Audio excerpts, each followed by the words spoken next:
थोड़ा जोर से एक बार और। जय जोहर का नारा है,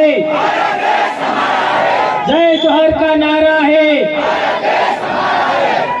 दोस्तों, आज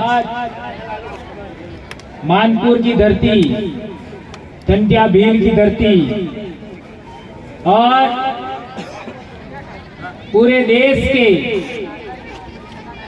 आदिवासियों की संस्कृति को सबसे ज्यादा संजोए हुए दो बड़े समुदाय भील और गौंड जिस राज्य में बसते हैं, मध्य प्रदेश में, वहां पर आप लोगों ने इतना बड़ा कार्यक्रम रखा। उसके लिए जितने भी भाइयों ने मेहनत की, हमारे बड़े बड़े समाज के जाने माने हस्तियों को आप लोगों ने यहाँ पर बुलाया, उसके लिए आयोजनकर्ताओं का सबसे पहले शुक्रिया अदा करना चाहूंगा। आज पहली बार हमने हमारी आंखों से नंदाबाई को देखा। लगातार हम 2013 से 5 जनवरी 2011 सुप्रीम कोर्ट के जजमेंट का हवाला देते हुए बात रखते हैं, लेकिन नंदाबाई को आज हमने पहली बार देखा। यह आप लोग मानपुर के भाइयों का बदौलत हुआ। और जयपाल सिंह मुंडा के बारे में भी हम लोग 2010 से जानते हैं, उससे पहले हम नहीं जानते थे। वो भी हमारे झारखंड के भाई ने हमको बताया था। और उनके परिवार की बेटी भी हमारे बीच में है, यह भी पहली बार हमारे बीच में है, उनका भी हम अभिनंदन करते हैं। और यहाँ पर बहुत सारे भाई, जाने माने में नाम लेना उचित नहीं समझता, क्योंकि इसमें ज्यादा समय जाया होता है। आप सभी सम्मानित हैं, यहाँ है वो भी सम्मानित है, वहाँ है वो भी सम्मानित है। और आज के कार्यक्रम में पहली बार इतनी बड़ी महिलाएं मैं देख रहा हूँ, यह अपने आप में बहुत बड़ी बात है। मेरे दोस्तों, आप लोग जो उधर खड़े हैं थोड़ा पास में आ जाइए, अभी छाया भी आ गया। आ जाइए दोस्तों, इधर पास में, मेरे सामने रहोगे ज्यादा अच्छा होगा। उधर सा जो भाई है, आ जाओ, यहाँ आ जाओ। दोस्तों, हमने कई वक्ताओं को सुना, समझा और प्रयास किया कि हमारी समस्याएं क्यों हैं। देश में जब आजादी आई, संविधान लागू हुआ, तो कई समाजों की बहुत सारी समस्याएं थी। लेकिन आज हम देखते हैं इतने सालों में तो सबकी समस्याओं का थोड़ा बहुत समाधान हुआ। एकमात्र आदिवासी समाज है जिसकी समस्याएं कम होने के बजाय बढ़ती जा रही है। क्या मैं सही कह रहा हूं? Yes. एकमात्र आदिवासी समाज है जिसकी समस्याएं कम होने के बजाय बढ़ती जा रही है। जहां तक जमीन की बात करें, देश आजाद होने से पहले जितनी जमीन थी हमारे पास, वो जमीन आज कम हो गई। और हमारे पूर्वजों का कथन है कि जमीन नहीं बेचना चाहिए, क्योंकि जो जमीन हमारे पास है वो जमीन हमारी नहीं है, वो हमारे बाप दादाओं की है। यदि हम जमीन बेचते हैं तो किसको बेच रहे? बाप दादा को बेच रहे। ये जमीन हमारी नहीं है, हमारे बाप दादाओं की है। और बाप दादाओं ने जमीन अपने आने वाली पीढ़ी के लिए रखी थी। यदि आप जमीन बेचते हो तो आने वाली पीढ़ी को भी बेच रहे हो। लेकिन यह सब जानने के बावजूद भी आज लगातार हमारी जमीन कम हो रही है। ये एक बहुत बड़ी समस्या है। अभी हम पिछले दिनों तेलंगाना गए थे, तो वहां देश भर के लोग आए थे। वहां पर एक बात निकली कि दुनिया के आदिवासी एक हो, भारत के आदिवासी एक हो। यह नारा आपने बहुत बार सुना होगा। सही कह रहा हूं गलत कह रहा हूं? लेकिन एक तो हो नहीं रहे कि हो रहे। जो लोग आदिवासी एकता के नाम से निकले थे, समाज में बात कर रहे थे, वो तो पार्टियों में जा रहे हैं। है? और वो भी कौन सी पार्टी में जा रहे हैं? जो पार्टी हमारे समाज के लिए समस्या खड़ी करके गई है। आपका कॉलम अलग था कि नहीं था देश आजाद होने से पहले? कॉलम खत्म किसने किया? वो पार्टियों में। कौन सी पार्टी ने? कांग्रेस ने। और यहाँ समाज में काम करने वाले लोग कांग्रेस में जा रहे हैं। सही कह रहा हूँ गलत कह रहा हूँ? तो ये उपला माला भरा हुआ है कि खाली है? भरा हुआ है लेकिन खाली कर रहे हो। उपलो मालो है भरेलो है कि खाली है? खाली થઈ ગયો। क्या अड़ा में गोबर भरेलो है? थोड़ा तो समझना चाहिए ना। यदि आप समाज के लिए काम करते हो तो जिस पार्टी ने आपके समाज का सबसे ज्यादा नुकसान किया उसमें क्यों जा रहे हो, ये मेरा सवाल है। चाहे वो कोई भी हो, ये मेरा सवाल है।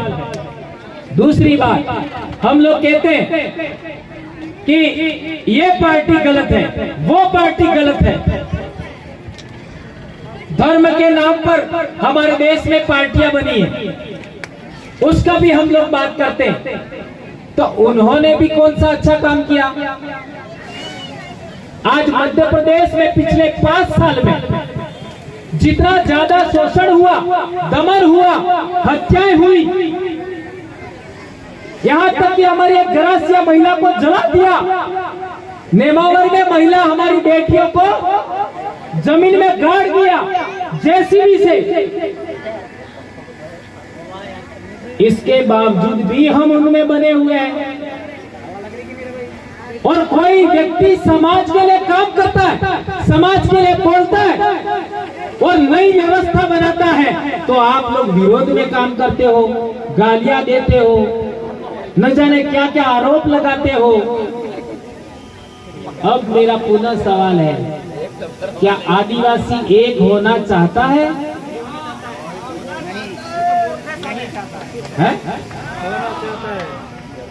यदि आदिवासी एक होना चाहता है तो आदिवासी नेता एक होना चाहते हैं? नहीं।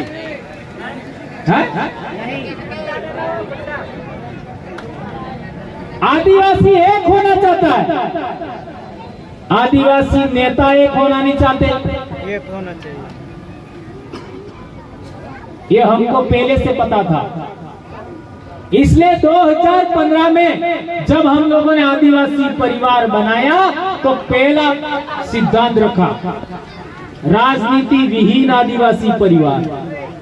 यानी आप किसी भी पार्टी में हो, किसी भी पार्टी में हो, आप यहां आकर के अपनी बात रख सकते हो। फिर हमने देखा जो आदिवासी ईसाई बन गए हैं वो वापस अपनी संस्कृति में नहीं आना चाहते। जो आदिवासी आपका वर्ण धर्म में चले गए हैं, अब ये वर्ण धर्म कौन सा है?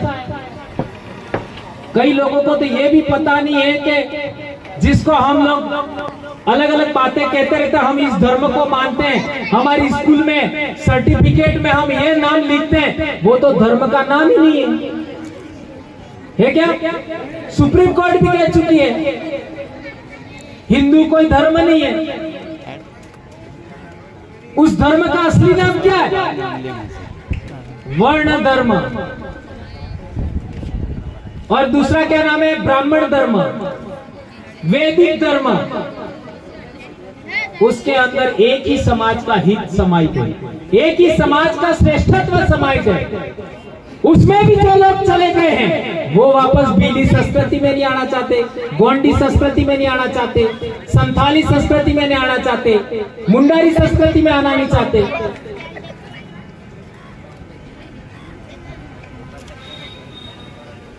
तो हम आदिवासी कहां एक होना चाहते हैं, बताओ। इसलिए हमने विषय रखा, मुद्दा रखा, सिद्धांत रखा कि धर्म विहीन आदिवासी परिवार। आप किसी भी धर्म में हो, हमें कोई फर्क नहीं पड़ता। आप हिंदू हो, चाहे ईसाई हो, चाहे ब्राह्मण धर्मी हो, चाहे वर्ण धर्मी हो, चाहे कुछ भी हो, इस्लाम को भी मानते हो। खानदेश का उदाहरण है पायल तड़वी, ये मुस्लिम धर्म को मानती थी लेकिन आदिवासी थी, भील थी, वो भी मानता, हमें कोई दिक्कत नहीं है। आप यहाँ पर आओ, अपनी बात रखो। फिर तीसरी बात, कई प्रकार के संगठन, ये संगठन, वो संगठन, ये संगठन, और कई लोगों का तो नहीं, ये उस संगठन का कार्यक्रम है तो मुझे नहीं जाना चाहिए, मैं इस संगठन का पदाधिकारी हूं, मैं इस संगठन का अध्यक्ष हूं, मैं उस संगठन का हूं। आज सुबह सुबह डामोर सर की मैडम ने मेरे को बोला कि मध्य प्रदेश में सबसे ज्यादा संगठनवाद खतरनाक हालत पे पहुंच गया, ये बात बोला। तो मैं कहना चाहता हूं कि ये कई प्रकार के संगठन, ये हालात हमारे इलाके में भी थे। विश्व आदिवासी दिवस भी 2 से 3 जगह लोग मनाते थे, इतने संगठन अलग अलग थे, एक जगह नहीं बैठते थे। तो हमने सिद्धांत रखा, संगठन विहीन आदिवासी परिवार। आप किसी भी संगठन के हो, यहाँ आइए, अपनी बात रखिए। और चौथी बात, बॉर्डरलेस आदिवासी परिवार, यानी आप किसी भी जिले के हो, किसी भी राज्य के हो, हमें देखना नहीं है, आप आदिवासी हैं, आप यहाँ आकर के अपनी बात रख सकते हैं। ये 4 सिद्धांतों ने इतना बड़ा कारवा खड़ा किया कि आज आप लोगों ने पहली बार सबसे ज्यादा मेरा सम्मान किया। इतना सम्मान मेरा आज तक कहीं पर भी नहीं हुआ। सम्मान करना या करवाना यह मेरा विषय नहीं है। मैं, आप लोग माला भी पहनाते हो, इसको भी मैं पसंद नहीं करता, नहीं करता। हम सभी लोग एक जैसे हैं। हम कभी मंच पर बैठते ही नहीं है, हम जनता के बीच में बैठते हैं, आप लोगों ने देखा होगा। लेकिन आज गर्मी पड़ रही थी और मैं गर्मी में बैठ नहीं सकता, इसलिए मेरे को यहाँ बैठना पड़ा, अन्यथा मैं कभी मंच पर आज तक बैठा हुआ नहीं देखा होगा। तो मैं यह आप लोगों से केवल कहना चाहता हूं कि आप लोग जो, हम लोगों ने जो कंसेप्ट अपनाया, ये 4 बातें, संगठन विहीन आदिवासी परिवार, राजनीति विहीन आदिवासी परिवार, धर्म विहीन आदिवासी परिवार और बॉर्डरलेस आदिवासी परिवार, इस चीज को हम स्वीकार करते हैं तो हमारा आदिवासी समाज एक जम पर आ सकता है। हम लोगों ने 2015 से एक ही बैनर होता है पीछे, आदिवासी परिवार, उसके अलावा कोई बैनर नहीं होता, और इसका कोई अध्यक्ष नहीं है, कोई संयोजक नहीं है। जिसको जो बात रखनी है रखते गए, जो राय बनती गई हम लिखते गए। और 2018 में हम लोगों ने किताब बनाया, आदिवासी परिवार विजन बुक। आदिवासी परिवार विजन बुक यानी हमारा विजन क्या है, हम क्या करना चाहते हैं, उसके बारे में उस किताब में लिखा हुआ है। 267 पेज का किताब है, जून 2018 मैंने ही लिखा है। लेकिन वो किताब बेचने के लिए नहीं है, बेचने के लिए नहीं है। वे कार्यकर्ता हमें विश्वास हो जाए कि वो कार्यकर्ता समाज को कभी धोखा नहीं देगा, उसी को पढ़ने का अवसर मिलेगा। ये बात आप लोगों के बीच में कहना चाहिए। इसलिए हमने हमारे इलाके में आजकल हम लोग एक नई प्रकार की टीम खड़ी कर रहे हैं। क्या टीम बना रहे हैं? ऐसे कौन से कार्यकर्ता हैं जो जिंदगी में कभी चुनाव नहीं लड़ना चाहते, वो अलग। ऐसे कितने कार्यकर्ता हैं समाज के जो जिंदगी में कभी चुनाव नहीं लड़ना चाहते, उनको अलग कर रहे हैं और उनको निर्णय लेने का पावर दे रहे हैं। बहुत बड़ी बात कह रहा हूं, ध्यान से समझिए। जो लोग चुनाव नहीं लड़ना चाहते जिंदगी में कभी भी, उनको पावर होगा निर्णय लेने का। और जो लोग चुनाव लड़ना चाहते हैं उन लोगों को निर्णय अमलीकरण का पावर होगा। निर्णय लेने का अधिकार नहीं होगा, निर्णय अमलीकरण का। ये मैं समझ रहा हूं, मैं बोल रहा हूं, आप कितना समझ रहे मुझे नहीं पता, लेकिन गंभीरता से समझिए ये बात को। बहुत बड़ी बात कह रहा हूं। देश आजाद होने के बाद 1950 में संविधान लागू हुआ और संविधान लागू होने के बाद 1951-52 में पहला चुनाव हुआ। वहां से 2023 तक आज तक हम लोगों को हमारा नेता कौन होगा, हमारा विधायक कौन होगा, हमारा एमएलए कौन होगा, हमारा सांसद कौन होगा, ये तय करने का अधिकार हमको नहीं मिला। क्या मिला? नहीं मिला। इसी वजह से आपके समाज का बेहतरीन नेतृत्व करने लायक आदमी पार्टियों के गुलाम हो गए। ये बहुत बड़ी बात कह रहा हूं। देश आजाद होने से पहले जो समाज का सच्चा लीडर था, लड़ाकू आदमी था, अच्छा लीडर था, योग्य आदमी था, वो लीडरशिप करता था। वो लीडरशिप करता था देश आजाद होने से पहले। देश आजाद होने के बाद जो सच्चा लीडर है, समाज का त्याग, समाज का कल्याण करने की भावना रखता है, समाज के लिए लड़ता है, झगड़ता है, उस आदमी को टिकट नहीं मिलता है।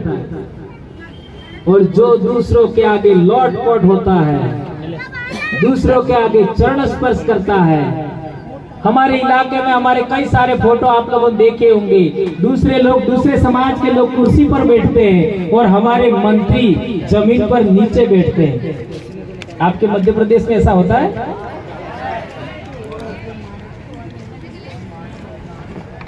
हमारे इलाके में ऐसा है, हमारे पास फोटो अवेलेबल है। मंत्री जमीन पर बैठा है और गैर आदिवासी लोग कुर्सी पर बैठे हैं। सोच सकते हो, बहुत गंभीर बात कह रहा हूं। ये हालात है आपके जनप्रतिनिधि का, फिर संविधान कैसे लागू होगा? बताओ। आपके नेता को बराबर बैठने का अधिकार नहीं दिया दूसरे समाज के लोगों ने, और वो जमीन पर बैठता है। संविधान कैसे लागू होगा? लागू हो सकता है क्या? और हम बात कर रहे हैं संविधान के अंदर आर्टिकल 13(3) का में यह लिखा है, सुप्रीम कोर्ट के जजमेंट में यह लिखा है, 5वीं अनुसूची में यह लिखा है। ये आप बोल रहे हो, सड़क पर बोल रहे हो, लेकिन जिन लोगों को आपने वहां बोलने के लिए भेजा है वो क्यों नहीं बोल रहे हैं? देखिए आप, और जो लोग समाज के नाम पर काम करते हैं 5 साल तक और लास्ट 6 महीने में उन्हीं पार्टी को तलवे चाटने के लिए चले जाते हैं और टिकट की लाइन में लग जाते हैं। तो हमने सोचा, क्या सोचा? इन लोगों का भी इलाज करना जरूरी है। किसका इलाज करना जरूरी है? जो पार्टियों के पीछे जाते हैं, नंबर 1। और दूसरा, वहां जाके बोलते नहीं है, आपका क्या कहते हैं, संसद में नहीं बोलते, विधानसभा में नहीं बोलते, उनका भी इलाज करना जरूरी है। और कई लोग हमारे अपने समाज के, गैर समाज का कोई इंसान का कुछ एक्सीडेंट हो गया तो लाखों रुपया दे देते हैं, और हमारे समाज का कोई मर जाता है तो हमारे घर बैठने तक नहीं आते और 20-25 हजार खत्म। ये हमारे अपने लोग करते हैं। दूसरे समाज के लोग हमारा अपमान करते हैं तो भी हमारे नेता नहीं बोलते। इनका भी इलाज करना जरूरी है। जो लोग 5वीं अनुसूची पर नहीं बोलते, अमलीकरण का प्रयास नहीं करते, उनका भी इलाज करना जरूरी था। जो लोग आर्टिकल 13(3) का रूढ़िगत ग्राम सभा के बारे में बात नहीं करते, अमलीकरण की बात नहीं करते, पैसा कानून की बात नहीं करते, सुप्रीम कोर्ट के जजमेंट अमलीकरण की बात नहीं करते, उनका भी इलाज करना जरूरी था। तो हमारे लोगों ने 2017 में हमारे को सवाल करा कि ये लोग इतने हजारों लाखों लोग अब इन पार्टियों को चुनाव में वोट नहीं देना चाहते, हमें क्या करना चाहिए। तो पहले तो मैंने बिल्कुल ना कह दिया। इसके बाद 1 साल बाद हमने निर्णय लिया कि चलो आप लोग कहते हो तो ऐसा कर देते। और करने के बाद परिणाम क्या आया? हमारे जिले में 4 एमएलए हैं। कितना? 4। 2 तो जीत गए हम और एक 52,000 लाया। तीसरा, हमारे विधानसभा में जो व्यक्ति जीता, राजकुमार रोज, उसने इतने लाख भी खर्च नहीं किए, 5, और सामने वाले ने 4 करोड़ खर्च किया तो भी हार गया। संगठन का ये है विचारों की ताकत, ये है विचार क्रांति, ये आदिवासी परिवार की ताकत। और अभी पंचायती राज चुनाव के अंदर 96 आपका क्या कहते हैं, पंचायत समिति सदस्य को, जनपद सदस्य 96, इसमें से 40 तो कुंवारे थे, अभी भी 22-23 तो कुंवारे। सोचो, कॉलेज के बच्चे जीत गए, बड़े बड़े लोगों को हरा दिया। और 13 जिला पंचायत सदस्य मेरे अकेले जिले में, और एक ही दूसरा चाहिए था हमको, तो हम जिला पंचायत का बोर्ड हमारे कब्जे में आ जाता। तो रातों रात कांग्रेस भाजपा एक हो गए, ये आपको पता होगा, एक हो गए। वो डूंगरपुर में पहली बार हुआ, वो हमको रोकने के लिए। और सरपंच तो न जाने कितने, मैं आपको बता नहीं सकता। ये बात होने के वजह से हमको एक बेहद महत्वपूर्ण बात समझ में आई। क्या बात समझ में आई? आप 1 लाख लोगों की रैली करो, आपको कोई सुनने वाला नहीं है, अखबार में नहीं आएगा, आएगा तो उल्टा गलत आएगा। और आपके बीच में राजनीतिक लोग दारू पिला करके गलत लोगों को घुसेड़ देंगे और फिर कुछ उपद्रव करा देंगे, फिर पुलिस वाले आपके ऊपर केस कर देंगे। यही हमारा काफरी डुंगरी में हुआ था, आपने सुना होगा, ये हर जगह होता है।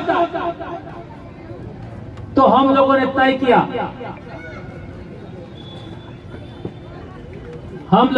किया, कि पूरे भील प्रदेश के अंदर, एक बात ध्यान रखो, भील प्रदेश का मतलब क्या? जहां जहां भीलों के राजा हुआ करते थे वो भील प्रदेश, जहां जहां भीलों के राजा हुआ करते थे, जहां भील बाहुल्यता है वो पूरा भील प्रदेश। तो पूरे भील प्रदेश के अंदर इन पार्टियों का खात्मा जब तक नहीं होगा, हमारा समाज एक कभी नहीं हो सकता। इस बात का हम लोगों ने तय किया है, इस वजह से हम लोगों ने संगठन रजिस्टर्ड किया। क्योंकि जब तक पार्टियों का खात्मा नहीं होगा, आपका समाज एक कभी नहीं हो सकता। आज आप देख लो, एक परिवार में भी 2 टुकड़े मिलेंगे, एक गांव में 4 से 5 टुकड़े मिलेंगे, और जिले और पंचायत समिति की तो बात छोड़ दो।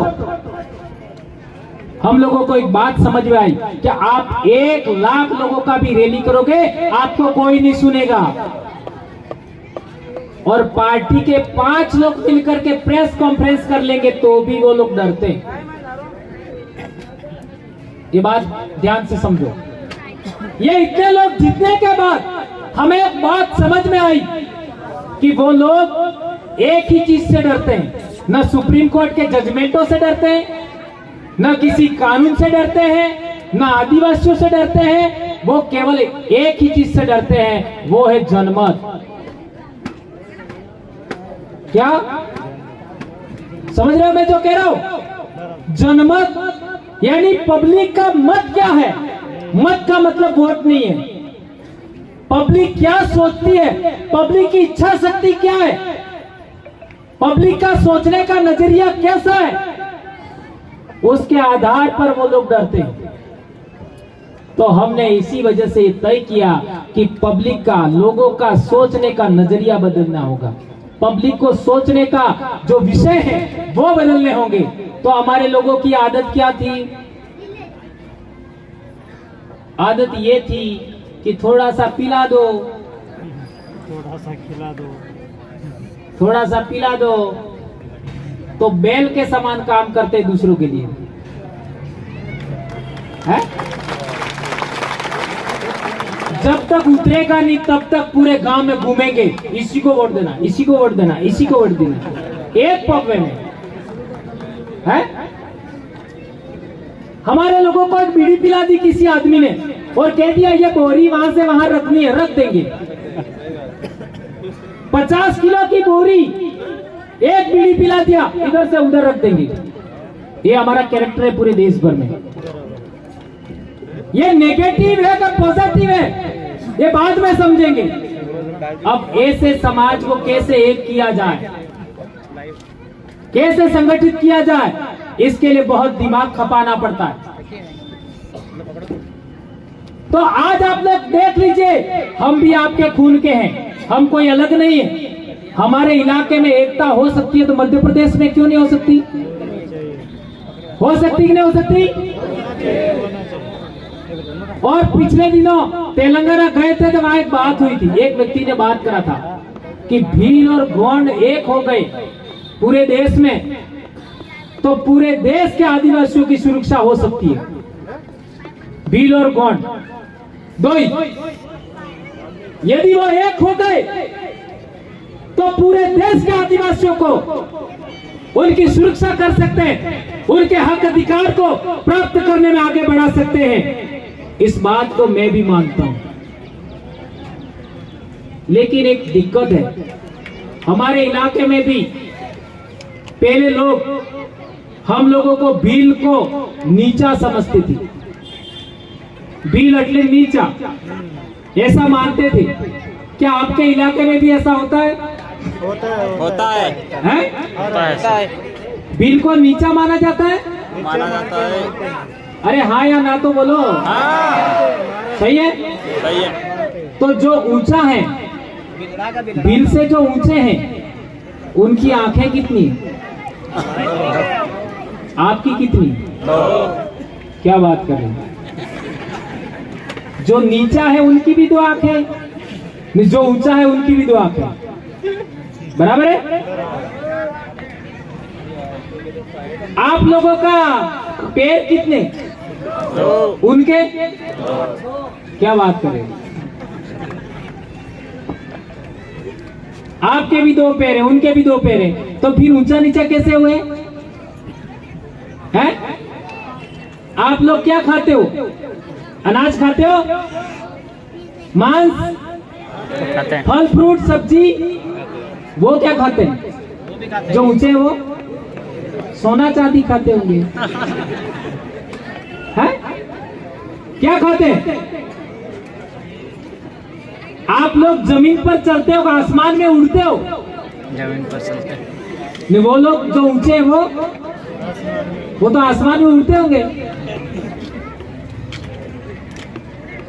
किस आधार पर है? जो लोग अपने आप को ऊंचा मानते हैं वो किस आधार पर ऊंचा है, ये मेरा सवाल है। और तो और हमारे आदिवासी लोगों में भी ये आ गया है कि मैं ऊंचा, मैं ऊंचा, मैं ऊंचा। सही है गलत है? आदिवासी समाज का होने के लिए एक सिद्धांत है कि वह जाति व्यवस्था का अंग नहीं होगा। आदिवासी कौन? अनुसूचित जनजाति कौन? जो जाति व्यवस्था में नहीं आता, जो वर्ण व्यवस्था में नहीं आता। ये तो 8वीं की किताब में लिखा हुआ है, हमारे स्कूलों में चल रही है, सीबीएसई बोर्ड में एनसीईआरटी की किताब है, उसमें लिखा हुआ है आदिवासी कौन, अनुसूचित जनजाति कौन, जो जाति व्यवस्था में नहीं आता, जो वर्ण व्यवस्था में नहीं आता। जो समाज वर्ण व्यवस्था में आता है वो हिंदू होता है। जो समाज जाति व्यवस्था में आता है वो ऊंच नीच मानता है, छुआछूत मानता है, भेदभाव मानता है, किसी को अपने से ऊंचा मानता है। और ये दोनों बातें हमारे ऊपर लागू नहीं होती, ये उसी किताब में लिखा है। और आदिवासियों का धर्म क्या है वो भी लिखा हुआ है, उसी 8वीं की किताब सरकारी स्कूल में चल रही है, उसमें लिखा है आदिवासियों का धर्म हिंदू नहीं है, इस्लाम नहीं है, ईसाईयत नहीं है, आदिवासी प्रकृति मूलक लोग हैं, लिखा हुआ है। चाहो तो चलो मेरे साथ में, मैं आपको एक पोटला पकड़ा देता हूं, किताब है।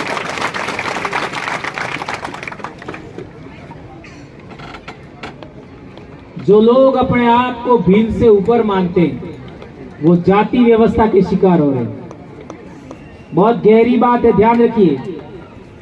जो लोग अपने आप को भील से ऊंचा मानते हैं वो जाति व्यवस्था का शिकार हो रहे हैं, और जाति व्यवस्था में जाने के बाद आने वाले समय में वो ओबीसी बनेंगे, ध्यान रखो। और मैं तो यहां तक कहता हूं कि जो लोग भीड़ के साथ में छुआछूत बरतते हैं, ऊंच नीच बरतते हैं, उनको आदिवासी लिस्ट से बाहर किया जाए, ये मांग भीलों को करनी चाहिए, करनी चाहिए। मेरे घर कोई भी जाति व्यवस्था वाला आदमी भी आ जाए तो वो मेरे साथ बना हुआ भोजन खाएगा, मेरे बराबर बैठकर, मेरे बराबर पे खाट पर बैठ सकता है, मेरे बर्तन से पानी लेकर पी सकता है। जिसको जाति व्यवस्था का अंग मानते, एससी मानते, वो भी मैं आजादी देता हूं। जो लोग ओबीसी समाज के हैं उनको भी मैं आजादी देता हूं कि मेरे घर आइए, मेरे घर पे खाना बनाए, आप हाथ से लेकर के खाइए।